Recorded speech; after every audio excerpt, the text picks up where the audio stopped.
नमस्कार, मी सुरेखा आणि आपण पाहतात तारा न्यूज। कोल्हापूर सहकाराची राजधानी म्हणून ओळखला जाणारा जिल्हा आणि त्या सहकाराच्या किल्ल्याचं नाव अर्थातच गोकुळ दूध संघ। पण आज प्रश्न गोकुळच्या निवडणुकीचा नाही, प्रश्न आहे गोकुळ वाचणार की वाकणार। कारण सध्या जे घडतंय ते सरळ सोट राजकारण नाही, तो एक प्लॅन आहे, एक पॅटर्न आहे आणि कदाचित एक गेम प्लॅन आहे। गेल्या काही दिवसात चित्र झपाट्याने बदललंय।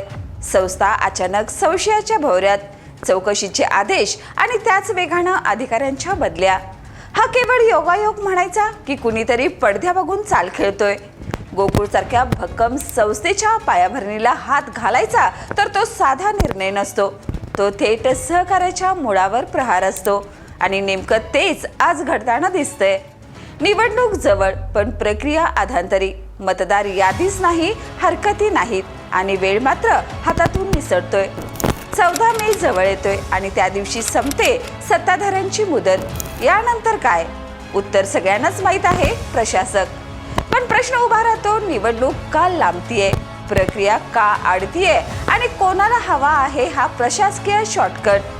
कारण निवडणूक म्हणजे लोकशाही आणि लोकशाही म्हणजे उत्तरदायित्व, पण प्रशासक म्हणजे एक सही आणि पूर्ण ताबा। म्हणूनच आज गोकुळच्या राजकारणात निवडणूक विरुद्ध प्रशासक असा थेट संघर्ष पेटलाय आणि हा संघर्ष बाहेरचा नाही तर तो घरातलाच आहे।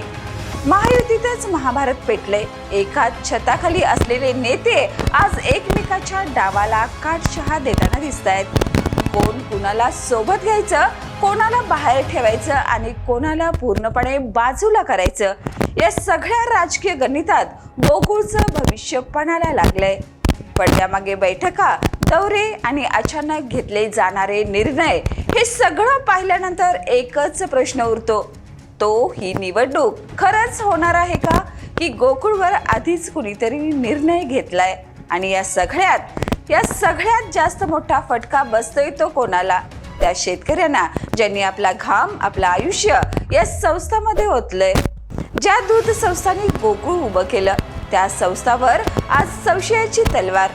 हे केवळ अन्याय नाही, हा विश्वासघात आहे। कारण संस्था उभ्या राहतात त्या राजकीय भाषणातून नाही, तर वर्षानुवर्षाच्या कष्टातून। आणि त्या एका निर्णयाने संपवणं म्हणजे हजारो कुटुंबाच्या भविष्यावर शिक्कामोर्तब करणं। आज परिस्थिती इतकी टोकाला पोहोचली आहे की सहकार आणि राजकारण यामधली रेषा पूर्णपणे पुसली गेली आहे आणि हीच सर्वात मोठी धोक्याची घंटा आहे।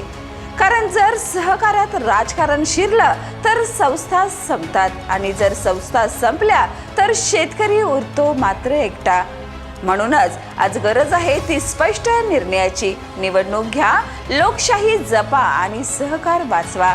कारण आजचा प्रश्न फक्त गोकुळचा नाही, तो संपूर्ण सहकार व्यवस्थेच्या अस्तित्वाचा आहे। आणि शेवटी गोकुळचा किल्ला उभा राहणार की सत्तेच्या खेळात कोसळणार, याचा निर्णय आता काही मोजक्या नेत्यांच्या हातात राहिलेला नाही, तर संपूर्ण व्यवस्थेच्या प्रामाणिकतेवर अवलंबून आहे। ही लढाई सत्तेची नाही तर विश्वास वाचवण्याची आहे। या आणि अशाच ताज्या अपडेटसाठी पाहत रहा तारा न्यूज।